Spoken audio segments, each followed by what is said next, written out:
మనం చూద్దాం సార్. నిన్న షర్మిల గారి ప్రెస్ మీట్‌కి సంబంధించి సో, చాలా విషయాలు ఆమె బయటపెట్టారు. షర్మిలమ్మ గారి ఆహ్, వాళ్ళ అమ్మగారు విజయమ్మ గారి యొక్క మనోభావం ఏంటో బయటపెట్టారు. ఎందుకు వైసీపీ వాళ్ళు ఒక సాక్షి రిపోర్ట్‌ని తీసుకొచ్చి మాట్లాడిపిచ్చొచ్చు కదా! ఎందుకు మాట్లాడలేకపోతున్నారు? ఇలా రకరకాల ప్రశ్నలు లేవనెత్తారు. ఇప్పుడు వారు ఎటకారంగా మాట్లాడొచ్చు సాక్షి రిపోర్ట్‌ని పంపమని. ఎందుకంటే మన చేతిలో ఇంకా చాలా ఛానెల్ ఉండేది. వాళ్ళు పంపించొచ్చు కదా! సాక్షి వాళ్ళు ఎందుకు రావాలి? మీరు చెప్తే పోయేవాళ్ళు 100 మంది ఉంటారు కదా! వాళ్ళు చెప్పి ఇంటర్వ్యూ చేసుకోమను. మాట్లాడుతున్నది ఏమంటే అర్థం ఏంటి, విజయమ్మ గారు ఏం మాట్లాడారో వివరణ తీసుకోవడం కోసం రిపోర్ట్‌ని పంపించమంటున్నారు. కాబట్టి ఆ సాక్షి వాళ్ళు ఎట్లా పోరు. మీరు బాగా అభిమానించేవాళ్ళు, రోజు మిమ్మల్ని ప్రోత్సహిస్తున్న వాళ్ళు చాలా ఛానల్స్ ఉన్నాయి కదా! వాళ్ళని పంపించి వారి అభిప్రాయం పంపించొచ్చు. విషయం ఏంటంటే శర్మ గారు ఇప్పుడు కొత్తగా చేస్తున్న వాదన ఏంటంటే, నేను వివేక మర్డర్ గురించి మాట్లాడాను కానీ ఆస్తుల గురించి కాదు అంటారు. ఆస్తులకు సంబంధించి చాలా ఎక్కువ మాట్లాడారు. అంటే ఆస్తుల గురించి నేను మాట్లాడలేదంటూ విజయమ్మ గారు ఏదైతే ఆస్తుల గురించి మాట్లాడారో వాటన్నిటికీ వివరణ కోరుతున్నారు. మీకేం సంబంధం, ఆమె చూసుకుంటుంది కదా. ఆస్తుల గురించి నేను మాట్లాడలేదు అని అంటున్నారు. మరి విజయమ్మ గారు ఏదైతే ఆస్తుల గురించి మాట్లాడారో ఆ లెటర్ అంతా చదివి దీని సమాధానం చెప్పాలి వైసీపీ అంటారు. ఇంకా అడిగినట్టే కదా మీరు ఆస్తులు. విజయమ్మ గారి పేరుతో అడుగుతున్నారు. మీ పేరుతో అడిగితే బాగుండదని విజయమ్మ గారి పేరుతో అడిగే ప్రయత్నం తీసుకొస్తున్నారు. అంటే ఇక్కడ ప్రాబ్లం ఏంటంటే, మన హిందూ సాంప్రదాయంలో కానీ ఎక్కడైనా సరే రాజశేఖర రెడ్డి గారు బతుకున్నంత కాలం ఆయన ఆస్తికి ఆయన హక్కుదారుడు. ఆయనే కదా, ఆయన చనిపోతే ఎవరు హక్కుదారుడు అవుతారు? విజయమ్మ గారు అవుతారు, భార్య కాబట్టి. మరి ఆమె మంచిగా వచ్చు కదా, జగన్ గారిని ఎందుకు అడగాలి? మీరు చెప్పేది రాజశేఖర రెడ్డి గారు చెప్పింది నేను చేయలేదని. రాజశేఖర రెడ్డి గారి ఆస్తుల్ని పంచాధికారం జగన్ గారికి ఉంటుందా, రాజశేఖర రెడ్డి గారి సత్యమణి విజయమ్మ గారికి ఉంటుందా? అంటే సాధారణంగా తాతగారి ఆస్తి మనవళ్ళకి మనవరాళ్ళకి వర్తిస్తది కదా! ఫస్ట్ భార్య ఉంది కదా, మీరు రాసేయచ్చు కదా అంటున్నాను. రాజశేఖర రెడ్డి గారి సతీమణికే రైట్ ఉంటుంది కదా, ఆయన చనిపోయిన తర్వాత ఆయన ఆస్తులు, రాజశేఖర రెడ్డి గారి ఆస్తులు అన్నట్టుకి భార్య కదా ఓనర్షిప్ ఉండేది. భార్య ఉంది, భర్త చనిపోయినాడు, మీరు రాసిచ్చేవచ్చు కదా. అంటే విషయం ఏంటంటే రాజశేఖర రెడ్డి గారి ఆస్తులు ఏం కావాలి, అక్కడ పంచాయతీ వస్తుంది, అది ఉంటే ఎప్పుడో రాయిచ్చేసి ఉంటారు. కానీ అవేం లేవు. కాబట్టి సమస్య ఏంటంటే జగన్మోహన్ రెడ్డి గారు ఎస్టాబ్లిష్ చేసిన ఆస్తులు వాటా అడుగుతున్నారు. దీనికి వారు పెట్టే పేరు ఏంటంటే రాజశేఖర రెడ్డి గారి కోరిక అంటున్నారు. రాజశేఖర రెడ్డి గారు ఫాదర్ గా కొడుక్కి కూతురికి రాసిమంటే అర్థం ఉంది చెప్పుంటే, మనవలకి మనవరాలకు రాసిమని చెప్పడానికి తాతకి ఏం అధికారం? వారసత్వంగా వచ్చేటి ఎట్లా వస్తాయి? తాతలు ఆస్తులు మనవలకి వస్తాయి. అసలు మనవలకి మనవరాలకి సమానంగా చెప్పమ్మని జగన్ గారికి చెప్పారంట. మరి అదే రాజశేఖర గారికి శర్మిలా గారికి చెప్పి ఉండాలి కదా, నీ ఆస్తులు కూడా నలుగురు పిల్లలు సమానంగా పంచమని. జగన్ చెప్పాడు మీ పిల్లలిద్దరు వాళ్ళ పిల్లలిద్దరు ఉన్నారని. శర్మిలా గారు చెప్పాలి కదా, మీరు సంపాదించింది వాళ్ళు సమానంగా పంచుకొని ఆయన సంపాదించింది వీళ్ళు సమానంగా పంచుకుంటారు. ఎందుకు చెప్పారు? కేవలం జగన్కి ఎందుకు చెప్పినాడని మీరు అంటున్నారు. విషయం ఏంటంటే రాజశేఖర రెడ్డి గారు ముఖ్యమంత్రి కాకముందే ప్రతిపక్ష నాయకుడు ఉన్నప్పుడు ముఖ్యమంత్రి హోదాలో అసెంబ్లీలో ఒక ప్రకటన చేశారు. కంటే మీరు ఓల్డ్ క్లిప్పింగ్ లోకి వెళ్ళండి. ఆయన ఏమంటాడంటే, ఏదో లీడర్ ఆఫ్ అపోజిషన్ నా కొడుకు 150 కోట్లతో కర్ణాటకలో పవర్ ప్లాంట్ స్టార్ట్ చేశాడు, దానికి ప్రామిసరీ అంటే ఒక రకమైనటువంటి షూరిటీ గ్యారంటీ ఇమ్మని రాజశేఖర రెడ్డి గారిని నా కొడుకు కోరితే నేను ఇచ్చాను. దేనికి షూరిటీ? దేనికి ఇస్తారు? లోన్లకే కదా, డబ్బు కాదు, లోన్లకి ఇస్తారు. ఆ లోన్లకి షూరిటీ ఈయన పెట్టాడు. ఎవరు? రాజశేఖర రెడ్డి గారు కొడుకు ప్లాంట్కి. ఇప్పుడు ఈయన ఆస్తి ఎట్లా అవుతుంది? అది మీరు షూరిటీ దారంటే మళ్ళీ షూరిటీ అయిపోయిన తర్వాత మీ పని మీద ఆయన అంటే కొడుకు వ్యాపారాలు చేసుకునే దానికి సహకరించాడు తప్ప ఆయన ఆస్తిలో ఆయనకి ఏమి ఇవ్వలేదు. ఇప్పుడు జగన్ గారు సంపాదించిన ఆస్తికి జగన్ అవుతుందా, రాజశేఖర రెడ్డి గారిది అవుతుందా, ఉమ్మడి ఆస్తి అవుతుందా? ఇది మౌలికమైన ప్రశ్న. కాబట్టి జగన్ గారు అయిపోయిన తర్వాత కూడా ఆయన పని ఆయన చేసుకున్నాడు. కాబట్టి జగన్మోహన్ రెడ్డి గారు ఆస్తులు ఇవి ఆయన సంపాదించారు. కాకపోతే ఇక్కడ పంచాయతీ ఎక్కడ వస్తుందంటే, శర్మిలా గారు యాక్టివ్ రోల్ పోషించారు. జగన్ గారు ప్రతిపక్ష ముఖ్యమంత్రి కాకముందు జైల్లో ఉన్నప్పుడు పాదయాత్ర చేశారు, వైసీపీ ఎలక్షన్ క్యాంపెయిన్ లో పాల్గొన్నారు. ఆమె పాత్ర ఆమె పోషించింది, దాన్ని ఎవరు కాదని. దానికి కృతజ్ఞతగా జగన్ గారు కొంత ఆస్తి ఇవ్వడానికి సిద్ధపడినట్టున్నాడు. రెండో అంశం, ఒక కీలక అంశం రావట్లేదు. మీరు 2009 రాజశేఖర రెడ్డి గారి ఎన్నికల అప్డేట్ చూడండి, 2024 శర్మిలా గారి అప్డేట్ చూడండి. 2009 రాజశేఖర రెడ్డి గారి అప్డేట్ లో ఆయన ఆస్తులు, ఆయన కుటుంబానికి సంబంధించిన ఆస్తులు కూడా రెఫర్ చేస్తారు. దాంట్లో శర్మిలా గారిది వేరేగా చూపిస్తున్నాడు, జగన్ గారిది వేరేగా చూపిస్తున్నాడు.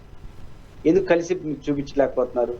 శర్మిలా గారి ఆస్తులు కూడా చూపించాడు. 8 రకరకాల ఇన్స్టిట్యూషన్స్ కంపెనీలో 8 చూపించాడు రాజశేఖర రెడ్డి గారు. 2009లో శర్మిలా గారికి అంటూ ప్రత్యేకంగా చూపించాడంటే 2009 రాజశేఖర గారు బతుకున్నారు అంటే తాను బతుకున్నప్పుడే, ముఖ్యమంత్రిగా ఉన్నప్పుడే కూతురు ఆస్తి కూతురిది, జగన్ కొడుకు ఆస్తి కోసం డివిజన్ చేసినట్టే అది లెక్క. సపరేట్ గా శర్మిల గారికి 7-8 కంపెనీల్లో వాటాలు చూపిస్తే రాజశేఖర రెడ్డి గారు 7-8 కంపెనీల్లో వాటాలు ఆయన ఆ భాగం పంచినట్టే కదా, పంచుకుంటే మన ఆ శర్మిల గారి పేరుతో ఉన్న కంపెనీలు ఎక్కడ జగన్ ఉండడు, జగన్ ఉన్నటువంటి కంపెనీలు ఎక్కడ శర్మిల గారు, అంటే క్లియర్ గా ఉన్నాడు రాజశేఖర రెడ్డి అని అర్థం. ఎవరు ఆస్తులు పంచారు, కాకపోతే జగన్ గారు ఎస్టాబ్లిష్ అయ్యి సీరియస్ గా ఉండొచ్చు. ఎందుకు 2 కారణాలు, ఆయనకు ఉన్న కెపాసిటీ ఒకటి, ఇప్పుడు రాజశేఖర రెడ్డి గారు కొడుకు ఆయనే ఉంటాడు. ఇప్పుడు ఎవరైనా పెళ్లి చేసిన తర్వాత అమ్మాయిని పంపించేస్తారు, ఆ రోజు ఆస్తిని వాళ్ళకి ఇచ్చేస్తారు. ఆ తర్వాత కొడుకు దగ్గర తండ్రి ఉంటాడు, తండ్రి కెపాసిటీ కొడుకే ఉపయోగపడుతుంది. తండ్రి నా తండ్రి కదా, జీవితకాలం నాకు నా ఆస్తి సగం కావాలని ఏ కూతురు అడగదు, అది కుదరదు. ఒకవేళ ఇప్పుడు జగన్మోహన్ రెడ్డి ఆస్తులు ఇవ్వాలనుకున్నా వాళ్ళ కూతురు ఒప్పుకోకపోతే ఏం చేస్తావు? జగన్మోహన్ రెడ్డి గారి ఆస్తులకి కూతురులే కదా వారసులు, వాళ్ళ కూతుర్లు ఇద్దరు మెచ్యూరిటీ, అంటే వాళ్ళు 18 ఏళ్ళు దాటిన వాళ్ళు. ఇప్పుడు వాళ్ళ అనుమతి లేకుండా ఎట్టినట్టు చెప్తాడు. కాబట్టి మనవాళ్ళు మనవరాళ్ళు వరకు వచ్చేసిన తర్వాత ఇంకా ఆ ఆస్తులు మాకు పంచండి అనే మాట పూర్తిగా వస్తువు. రెండోది లెటర్ రాయడంలో నాకు అర్థం కాదు ఏంటంటే, కానీ ఇప్పుడు షర్మిల గారు అలా మాట్లాడారంటే మనం అర్థం చేసుకోవచ్చు సార్. కానీ తల్లిగా విజయమ్మ గారికి 2 కళ్ళు, ఎందుకు వన్ సైడ్ స్టాండ్ తీసుకుని మాట్లాడుతున్నట్టుగా అనిపిస్తోంది. కూతురు అంటే కొంచెం ప్రేమ ఎక్కువ ఉండొచ్చు, మనం కాదనలేము, కానీ అవి కాదు. ఇప్పుడు విజయమ్మ గారు మాట్లాడుతున్నదంతా పబ్లిక్ గా కాదు, కోర్టులో మాట్లాడుతున్నాను. కోర్టులో మాటలన్నీ పబ్లిక్ చేసి పడేసినారు. ఇక్కడ అదే కీలకం. ట్విస్ట్ ఎక్కడుందంటే, జగన్మోహన్ రెడ్డి గారు కోర్టులో పిటిషన్ వేశాడు, ట్రిబ్యునల్లో పిటిషన్ వేశాడు. ఎందుకు వేశాడు? జగన్మోహన్ రెడ్డి గారు ఈ ఎన్నికల్లో వాటిలో బాగా కష్టపడ్డారు కాబట్టి తన సొంత ఆస్తిని కొంత శర్మిల గారికి ఇవ్వదలుచుకున్నాడు. అయితే ఆమెకి ఇవ్వడానికి టెక్నికల్ ప్రాబ్లమ్స్ ఏదో ఉన్నట్టున్నాయి. గిఫ్ట్ డీడ్ గా తల్లికి ఇచ్చాడు. తల్లికి కొడుకు తల్లి వచ్చి గిఫ్ట్ డీడ్ ఇచ్చి ఆ ఆస్తులు శర్మిల గారు. అయితే ఒక షరతు ఏం పెట్టారంటే, అప్పటికే అవన్నీ ఈడీ అటాచ్మెంట్ లో ఉన్నాయి జగన్ గారి కేసుల వల్ల. కాబట్టి ఈడీ అటాచ్మెంట్లు అయిన తర్వాత మీకు అవన్నీ తల్లి ద్వారా వచ్చిందని మీకు బదలాయింపబడతాయని అవగాహన కుదుర్చుకున్నట్టున్నారు వాళ్ళు. అయితే ఇక్కడ చూడండి, ఒక పక్క షేర్లు ఇచ్చాడు, ఆ బాండ్లని ఇంట్లో పెట్టుకున్నాడు. జగన్ గారి ఇంట్లో బాండ్లు ఉన్నాయి అంటే అర్థం ఏంటి? మీకు ఇంకా పూర్తిగా ఇవ్వాల, ఆ కేసు అయిపోయిన తర్వాత ఇద్దాం అనుకున్నాడు. అంత లోపల దానికి వచ్చే ఆదాయాన్ని తీసుకోమన్నాడు. మీరు ఇంత లోపల ఏం చేశారు? జగన్ గారికి తెలియకుండానే బాండ్లు పోయినాయని చెప్పి అబద్ధం చెప్పి షేర్లు బదలాయింపు మొదలెట్టారు. ఇది మోసం చేశాడు కదా కొడుకుని. సమస్య ఏంటంటే, జగన్ గారి దగ్గర బాండ్లు ఉన్నాయి, అదే కోర్టులో చెప్పాడు. అందుకని కోర్టు జగన్కి అనుకూలంగా తీర్పిస్తా ఉంది. బాండ్లు నా దగ్గరే ఉన్నాయి, ఎందుకు ఇవ్వలేదు అంటే అవి ఎన్నికల ఇది ఈడీ అటాచ్మెంట్ లో ఉన్నాయి, బెయిల్ కండిషన్స్ వస్తాయి కాబట్టి ఇవ్వకూడదు, కాబట్టి నేను ఇవ్వలేదు. అది దాన్ని ఇమ్మీడియట్ గా వాళ్ళు తప్పు చేశారు కాబట్టి వాళ్ళ పేర్లు ఉన్నవన్నీ రద్దు చేసి తిరిగి నాకు ఇచ్చానని చెప్పినాడు. నన్ను మోసం చేశారన్నది ఒకటి, ఇది బెయిల్ రద్దు అవుతుంది. శర్మిల గారు డైరెక్ట్ అటాక్ చేస్తున్నారు జగన్ ని. ఎన్నికల నుంచి ఉన్న అభిమానం పోయింది, మళ్ళీ వస్తే మళ్ళీ చూస్తాను, వాళ్ళ ఆస్తులు ఇవ్వదలుచుకోలేదు అంటే ఆయన సొంత ఆస్తి కాబట్టి ఆయన ధైర్యంగా నిర్ణయం చేశారు. ఇద్దరితో అయితే మీకు హక్కు వస్తుంది, నా ఆస్తి మీకు ఎవరు, మీ ఆస్తి నాకు ఇవ్వడానికి మన ఇద్దరు ఎవరు ఓనర్లా, మన ఇద్దరు ఒకే ఓనర్షిప్ ఉంటే ఇద్దరికి రైట్ ఉంటుంది. నేను ఒకటే చేసుకుంటానంటే మీకు రైట్ లేదు, నాకు మీకు గిఫ్ట్ గా ఇస్తున్నాను అర్థం. కాబట్టి అది చేయలేదు. ఇప్పుడు కోర్టు మెట్లు ఎక్కారు. ఇక్కడే క్రిటికల్. కోర్టు మెట్లలో విజయమ్మ గారు ఏం వాదిస్తారు? ఇప్పుడు కోర్టు మెట్లు ఎక్కారు, జగన్ గారు ఏమో ఈ వాదన చేసి కోర్టు మెట్లు ఎక్కాడు ట్రిబ్యునల్. ఆమె కౌంటర్ ఆర్గ్యుమెంట్ చేయాలి కదా. అప్పుడు కోర్టు మెట్లు ఎక్కిన తర్వాత కొడుకు మీద కూతురు తల్లికి ప్రేమ, తల్లి మీద కొడుకు ప్రేమ ఉండదు. కొడుకు ఆడి మీద జడ్జి తిట్టి పంపిస్తాడు, మీరు అంత ప్రేమ ఉంటే ఇంట్లో పంచుకొని ఏడెందుకు వచ్చారంటారు. అంతే కదా. ఇప్పుడు కోర్టు మెట్లు ఎక్కే ముందు మీరు పంచుకోవాలి ఏదైనా గొడవలు ఉంటే. వన్స్ కోర్టు మెట్లు ఎక్కినామంటే మీ వాదన మీది, నా వాదన మాది. అంత అమ్మ కూతురు అక్క కొడుకులు ఏం కుదరదు. ఎందుకంటే కోర్టు మెట్లు ఎక్కేసిన తర్వాత అది కరెక్ట్ అని చెప్పాలి తప్ప మా అమ్మ చాలా మంచిది అన్నప్పుడు కూడా రమ్మన్నాడు ఇక్కడ కోర్టుకు అంటారు.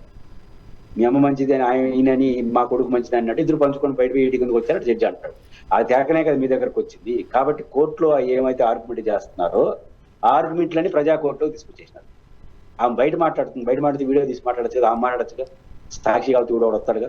శర్మిల గారు ఇంకొక వీడియో తీసి పెట్టచ్చు కదా, సెల్ఫ్ వీడియో తీయచ్చు కదా. ఇన్ని లెటర్లు రాస్తున్న ఆమె సెల్ఫ్ వీడియో తీసుకోలేకపోతా ఉంది. ఇంకోటి చూడండి, ఆ లెటర్లో అంతా నోటరీ వేస్తున్నారు, స్టాంప్ వేస్తున్నారు.